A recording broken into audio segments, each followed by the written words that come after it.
कि कल हम कैथोड़ आ रहे हैं, मैं चाहता हूं कि आप वहां रहें, हमसे मुलाकात होगी आपकी।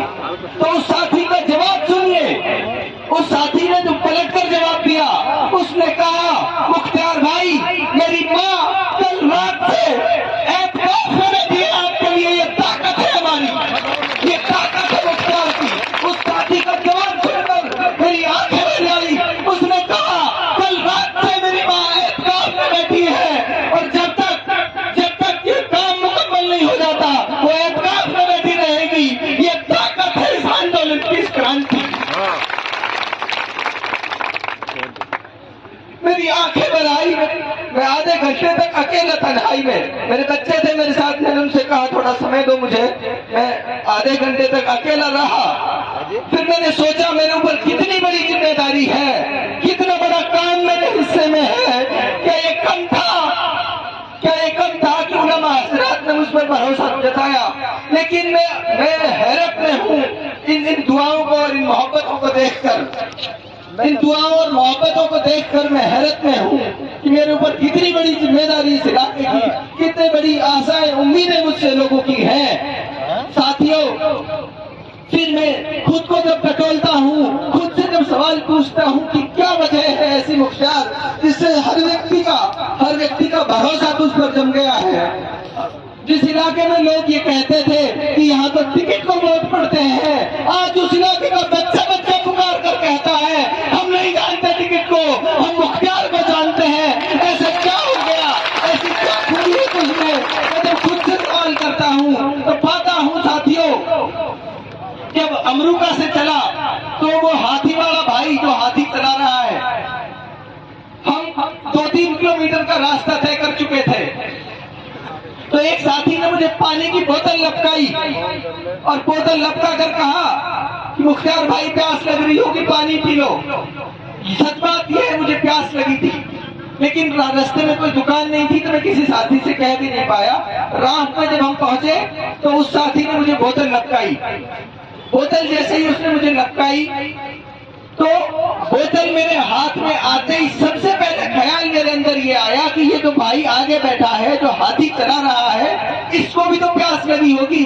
तो मैंने सबसे पहले बोतल उसको दी। उसके बाद मैंने उससे कहा कि भाई तू पानी पी, तुझे प्यास लगी होगी। उसने मेरे हाथ से बोतल लेकर पानी पिया। उसके बाद उसने मुझे लौटाई बोतल। मुझे खुशी हुई कि मैं इस तरह लोगों को समझता हूँ, लोगों की जरूरतों का ध्यान रखता हूँ। मुझे इसलिए लगता है, मुझे इसलिए महसूस होता है कि शायद इसीलिए लोग मुझसे मोहब्बत करते हैं तुमसे, इसीलिए शायद लोग तुमको चाहते हैं।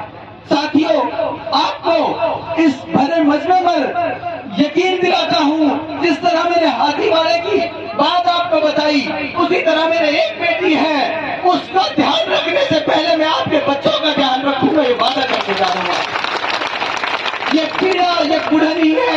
शायद इस उम्र में, जिस उम्र में आदमी ये सोचता है कि मेरे पास तो बड़े पैसे आ गए तो मैं ऐसा आराम की जिंदगी गुजारूं, मैं ऐसा आराम में इस जिंदगी को गुजारूं, लेकिन उस उम्र में मैं ये सोचता हूँ कि मेरा एक एक पैसा इस कौम के नौजवानों की पढ़ाई में लग जाए।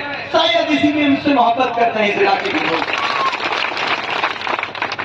बहुत लोग मेरी जिंदगी को नहीं जानते, बहुत लोगों को नहीं पता कि मैं किस तरह की सोच के साथ आगे बढ़ा। आपको इसलिए ये बता रहा हूँ, आपने जो मुझे चुना है, आपका यकीन मजबूत अगर मुझ पर रहा तो दुनिया की कोई ताकत, दुनिया की कोई मुश्किल और रुकावट आपके और मेरे रास्ते में नहीं आ सकती। मेरे और आपके हिस्से में बहुत बड़ी जिम्मेदारी है। इसलिए आपका यकीन, आपका एतमाद मुझ पर पुख्ता होना बहुत जरूरी है। मैं जब सीए बना था उस समय मैंने चुनाव लड़ने की नहीं सोची थी। उस समय मीडिया के साथियों ने आकर मुझसे पूछा था, मुख्तार सीए बन गए, बहुत बड़ा मकाम, बहुत बड़ी डिग्री हासिल कर ली, इसके बाद क्या चाहते हो, इसके बाद क्या सपने हैं? मैंने उसको पलट कर उस दिन कहा, जिस दिन इस माइक के सामने बोलते मेरी जबान लड़खड़ाती थी, इस माइक से उस दिन मुझे डर लगता था। उस दिन भी मैंने उससे यही बात कही, मेरा ख्वाब यह है, मेरा सपना यह है, पूरी दुनिया में जब अच्छी शिक्षा व्यवस्थाओं की बात हो, अच्छी शिक्षा की बात हो, तो मेरे इलाके का भी उसमें नाम आए। ये सपना है, ये ख्वाब है मेरा। उस दिन जब ये कह दिया उसके सामने खड़े होकर, 5 पैसे उस दिन नहीं कमाता था मैं, लेकिन सोच ये थी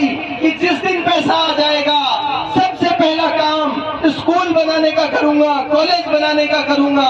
सबसे पहला काम अपने इलाके के ऐसे नौजवानों को तैयार करने का करूंगा जिस तरह मुख्तियार के पास अलग क्या है, सिर्फ इतना ही तो कि वो दिल्ली चला गया और उसने तालीम हासिल की। उसने दुनिया के बड़े बड़े ओहदेदारों के साथ बैठकर ये सीखा कैसे मुल्क चलाए जाते हैं, कैसे अपने इलाके को तरक्की राह पर ले जाया जाता है। सिर्फ इतना मुख्तियार ने सीखा, इतना मुख्तियार में अलग है मेरे इलाके के लोगों से।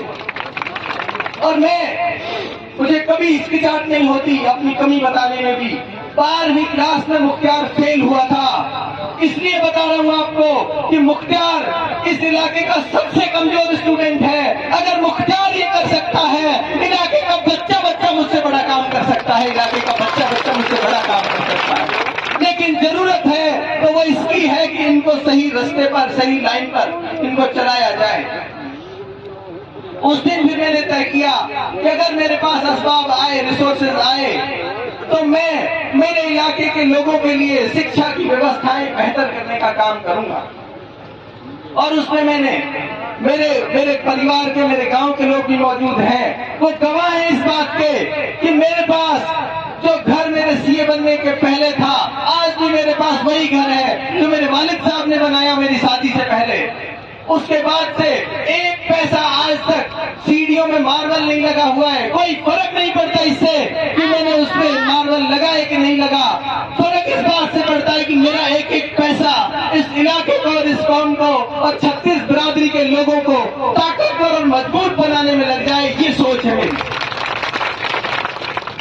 अब साथियों, ये बताया मैंने इसलिए ताकि मेरी सोच, मेरा नजरिया, मेरा जहन आपको पता रहे कि मुख्तियार लड़ाई किस चीज की लड़ रहा है।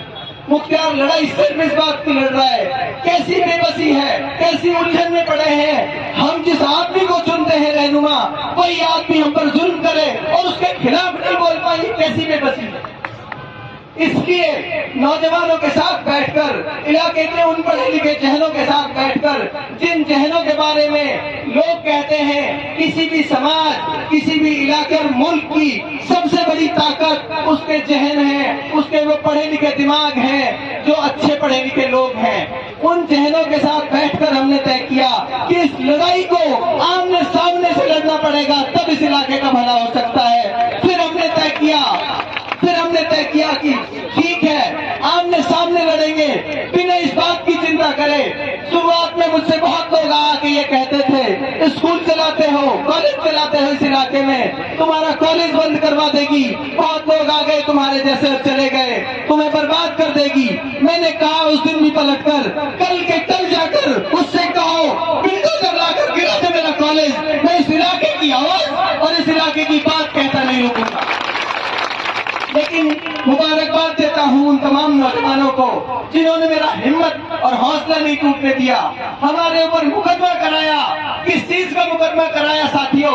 5000 की लूट और चोरी का मुकदमा करवाया मुख्तियार अहमद के ऊपर, जो इस इलाके से चुनाव लड़ रहा है। और उसमें साजिश देखिए, मुख्तियार को कैसे दबाया जाएगा, उसमें साजिश देखिए। मेरे दोस्त जो 4 सरकारी एम्प्लॉई हैं, उसमें मुलजिम है सिर्फ इसलिए कि मुख्तियार की गर्दन जब टूटेगी, जब ये इसके सरकारी नौकर इसके ऊपर दबाव बनाएंगे कि तू अपनी बात वापस ले ले, नहीं तो हमारी नौकरियां जाएंगी।